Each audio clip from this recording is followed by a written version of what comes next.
Hey everyone, welcome back. Ready for another deep dive? Definitely. Awesome. Today we're tackling move fast and break things. Oh, yeah, I've heard that one. Pretty infamous in the tech world, right? Startups especially. But we're going to really dig into it. Where'd it come from? What actually happens when you build software that way? The consequences and all that.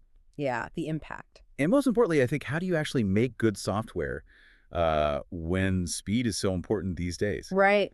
We've got some pretty crazy examples from what we've been reading, you know, real world stuff. Yeah, definitely eye-opening. Yeah. So our source actually says that whole move fast and break things, like that was literally Facebook's motto early on. Oh, wow. Yeah. So they were like the originators. Yeah, they kind of embodied that whole idea, encouraged people to take risks and just ship it, get it out there as fast as possible. So like the classic launch now, perfect later kind of thing. Exactly. And I mean, it makes sense, right? When you're in that kind of competitive environment. Oh, You yeah. want to be first, you want to innovate.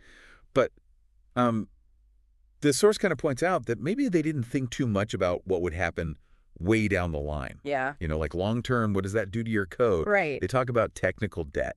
Ugh, yeah. Like all those shortcuts and quick fixes, they add up. Right, they come back to bite you. Exactly. Right. And then suddenly your software is like this big tangled mess. Yeah, it gets really hard to maintain. Oh, like, So the source goes on to list 5 big problems that can happen when you have this mindset. And one that really hit home for me was inadequate testing. oh yeah. I mean, we've all been there, right?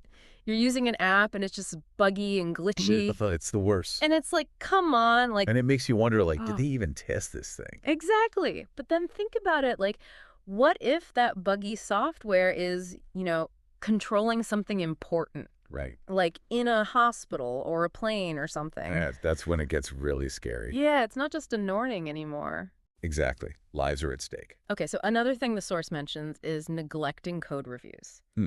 And I get that, when you're rushing, it's tempting to skip that step. Mm-hmm. But it seems like having a second set of eyes on your code could prevent a lot of problems. Oh, absolutely. Yeah. It's not even just about catching errors. It's about sharing knowledge, making sure everyone's on the same page. Right, consistency. Exactly. And when you're moving fast, those things tend to fall by the wayside. Yeah, you're so focused on just getting it done. Exactly. The source also talks about the dangers of relying on shortcuts and quick fixes. Oh, yeah. Which, again, totally get it. They seem efficient in the moment, Totally tempting. but can cause way bigger issues down the line, right? It's like building a house on a shaky foundation. Ooh, like that analogy. You might get it up fast, but eventually those cracks are going to show. And then it costs way more to fix it. Exactly. The source really stresses that, putting in the time up front to get that solid architecture, that design, that's what sets you up for success in the long run. Right, so it's like investing in the future of your software. Exactly. Okay, then there's the thing that everyone loves to hate. Inadequate documentation. Don't even get me started. Like trying to figure out code that's poorly A documented. nightmare. It's like, come on. It's so frustrating. But I guess when you're in that move fast mindset, documentation is easy to push aside. It's seen as like an afterthought. Like, who has time for that? Right. But it's so important for collaboration, Yeah, for people to understand your code. Exactly. And to Uh-huh. maintain it down the line. Yeah.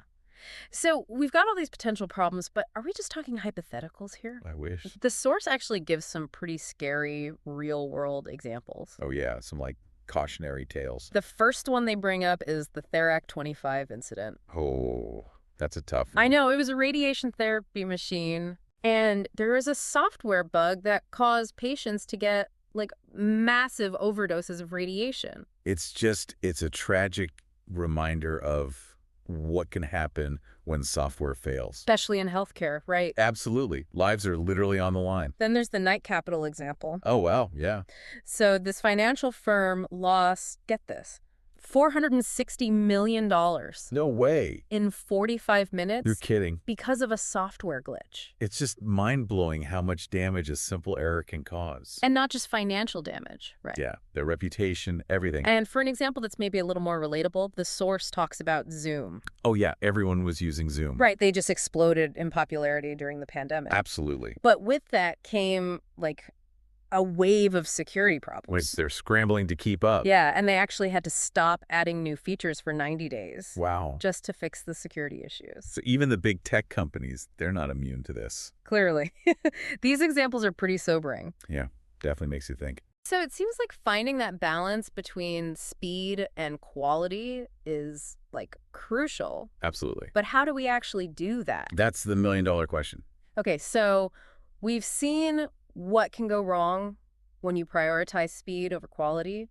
But does that mean we have to like completely sacrifice speed? Right, because the tech world moves so fast. Exactly. If you're not constantly pushing new features, it feels like you're falling behind. Yeah, you snooze, you lose kind of thing. But the source actually says that speed and quality, they don't have to be enemies. Right, but it can Oh. actually work together. Interesting. Yeah. So how do you do that? How do you find that balance? Well, the source outlines 6 strategies, and the first one they talk about is agile methodologies. Okay, I've heard of agile. It's like a buzzword, right? Yep, gets thrown around a lot. But honestly, I'm not really sure what it means in practice. Like, what do you actually do? So basically, agile is all about like working in short bursts. You know, instead of having these long development cycles, you break things down into smaller chunks. Okay, so more iterative. Right. Exactly. And the key is that you're constantly getting feedback and adapting. So you're not just like head down coding for months and then realizing you went in the wrong direction. Right. You're checking in, making sure things are on track, and you can adjust course if needed. Okay, that makes sense. So the next strategy they mention is automated testing. Oh, yeah. That's a big one. And I'm all for anything that can automate stuff and like catch errors early on. Automated testing is like having a safety net.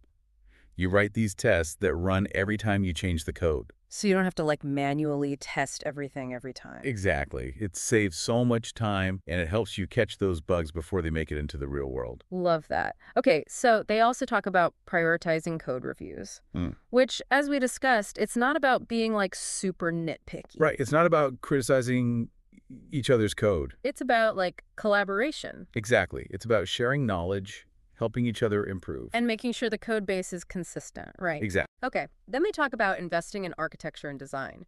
And this is something I think a lot of people, especially when they're starting out, they're tempted to just like jump into coding. Oh, yeah. Just get something working. But the source really emphasizes that taking the time to plan things out, that upfront investment, it pays off big time in the long run. It's like you wouldn't start building a house without a blueprint, right? Right. You need that foundation. Exactly. And a well-designed architecture, it makes your software more stable, easier to maintain, and it can grow with you as your needs change. Makes sense. Okay, then there's technical debt management. Ah, yes, the debt we all try to avoid. We talked about how technical debt can build up when you're moving fast, but like, how do you actually manage it? So it's kind of like managing your finances. Yeah. You need to be aware of what you owe. Track it. Right. Right. And then prioritize paying down the most impactful stuff. The stuff that's really going to hurt you later on. Exactly. And the source talks about building in regular refactoring. Refactoring. Yeah, it's basically like cleaning up your code, Mm-hmm. making it more efficient, more maintainable. So it's not about adding new features. It's about like improving what's already there. Exactly. It's like spring cleaning for your code base. Love it. Okay, and the last strategy they mention is fostering a culture of quality. And this seems less about like specific techniques and more about like the overall mindset of the team. Yeah, it's about the values, the attitude towards quality. So like, how do you actually create that culture? It starts with leadership. Yeah. You know, making it clear that quality is a priority, rewarding people for doing good work. So it's not just about saying it, it's about showing it. Exactly. And it's about encouraging developers to, like, take pride in their work, to be meticulous, to not just be like code monkeys churning out features. Right, it's about craftsmanship. Exactly. Okay, so we've got these 6 strategies, but the source doesn't stop there. They also explore some alternative philosophies that go beyond move fast and break things. Right, because move fast and break things, it's kind of like limited. Yeah, it's a catchy phrase, but it doesn't really tell the whole story. Exactly. So one of the alternatives they talk about is move fast with stable infra. Ooh. Okay, so it's like they're taking the move fast part, but they're adding this emphasis on stability. Yeah, it's like Facebook realized, okay, maybe breaking things all the time isn't the best approach. Right, it's not sustainable. Exactly. So they shifted their focus to building really robust systems, like the underlying infrastructure. So it's like you need a strong foundation if you want to move fast. Exactly. It's like building a skyscraper. You can't just keep adding floors without making sure the base can handle it. Makes sense. Okay, then they talk about make it work, make it right, make it fast. Ah, yes, a more staged approach. Yeah, it seems like it's about prioritizing things in the right order. Exactly. So first, you just get something working, like Hmm. the bare minimum functionality. Okay, so like a prototype almost. Yeah. And then once it works, you go back and refine it. Make it clean, make it maintainable. So you're not just hacking something together. Right. And then finally, you focus on optimization, making it fast, making it efficient. Okay, so it's a more deliberate process. Exactly. And the last one they mention is shift left, and that's a bit of a like cryptic term. It is, yeah. What does it actually mean? So shift left is all about bringing quality assurance and testing earlier in the development process. So instead of waiting till the end to test everything, Exactly. The idea is that you catch issues early on when they're easier to fix. so it's like preventing problems rather than reacting to them. Exactly. Okay, so it seems like all of these strategies, these philosophies, they all emphasize the importance of being intentional about quality. But are there any, like, practical tips? Things that developers can actually do to put these ideas into action? Oh, yeah. The source has a bunch of practical examples, but instead of getting into all the technical details, let's just focus on the key takeaways. One thing they really stress is the importance of using tools like linters and formatters. Okay, linters and formatters. I've heard those terms before, but I'm not a developer. So, like, what are they? Think of them like spell checkers and grammar checkers for your code. Oh, okay, so they can catch, like, typos and syntax errors. Exactly. And they can also help you format your code consistently. So it's easier to read and understand. Exactly. And it saves developers a lot of time and headaches. That's awesome. They also mention pre-commit hooks. Ah, yes, pre-commit hooks. What are those? So basically, they're like little guardians that run before you're allowed to commit your code. Commit, like save your changes. Exactly. And they make sure your code meets certain quality standards. So it's like a final check before you push your code out there. Exactly. It helps prevent bad code from sneaking in. Love that. Okay, what about type checking? They mentioned that too. Yeah, type checking is all about making sure you're using the right types of data in your code. Like numbers, strings, booleans, that kind of thing. Exactly. And it helps catch errors early on before they cause bigger problems. Okay, so it's another layer of protection. Exactly. They also talk about the importance of writing self-documenting code. Ah, yes. Self-documenting code. What does that even mean? It means writing code that is so clear and easy to understand that you don't need a separate document to explain it. So it's like the code itself is the documentation. Exactly. And it involves using meaningful names for your variables and functions, keeping your code well structured, and adding helpful comments where needed.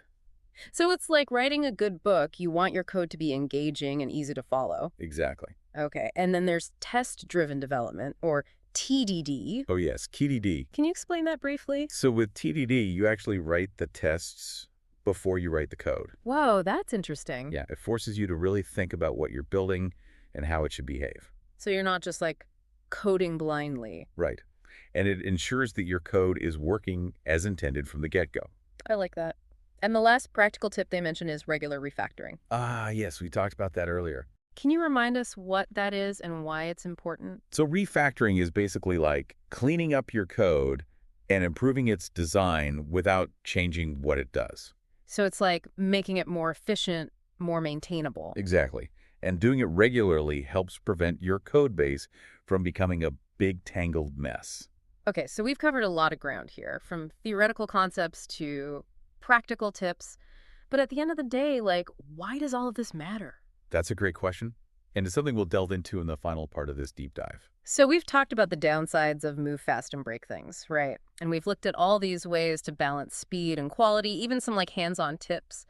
But, you ended part 2 with a great question, like, why does all this even matter? Yeah, it's a big question. Beyond just like making software that works. Right. What's the bigger picture here? Well, the source doesn't directly answer that, Yeah. but I think it's kind of woven throughout, Yeah, This idea that software, it really impacts our lives. right. And that comes with a lot of responsibility. Yeah, and thinking back on those examples we talked about, it's not just about like technical glitches, it's about real people, Oh, absolutely. Like the Therac 25, Oof, yeah, that wasn't just a bug, it was a tragedy. right. Real people were harmed. And Night Capital, those financial losses, Yeah. they had ripple effects, you know? Big time. Employees, investors, the whole market, probably. And even when it's not that extreme, like just using a buggy app, Oh, yeah, it's so He frustrating. makes you lose trust in the company. Definitely. It can even mess with your productivity. Totally. Like, if you're constantly fighting with the software, it's just, ugh. Right. So we kind of take software for granted, Yeah, for sure. but it's everywhere. Healthcare, transportation, communication. Everything runs on software these days. Yeah. Yeah. So if the software is bad, it affects all those things. Absolutely. Yeah. Our lives are basically built on software now. It's like the invisible infrastructure of the world. That's a great way to put it.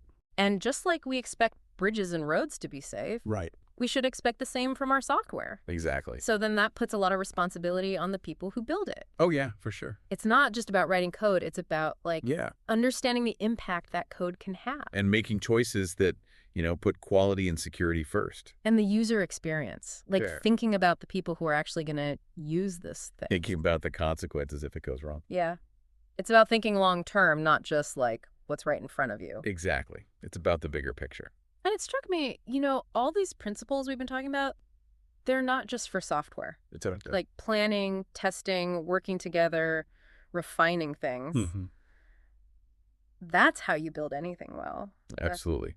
Architecture, engineering, even art and music. Yeah. It's all about that attention to detail, striving for quality. And learning from your mistakes, Mhm. Like you try things, you see what works, you get better over time. So it's like a universal language of quality. I like that. It's not about the specific industry, it's about the mindset. Yeah. It's about caring about what you're making. It's about making things that matter. Yeah, and understanding that what you make, it affects other people. It shapes the world around us. So I think we've learned a lot from this deep dive into move fast and break things. Definitely. It's not about choosing speed or quality. It's about finding that balance. Yeah, and being intentional, taking responsibility for what we create. And realizing that quality, it's not like a destination.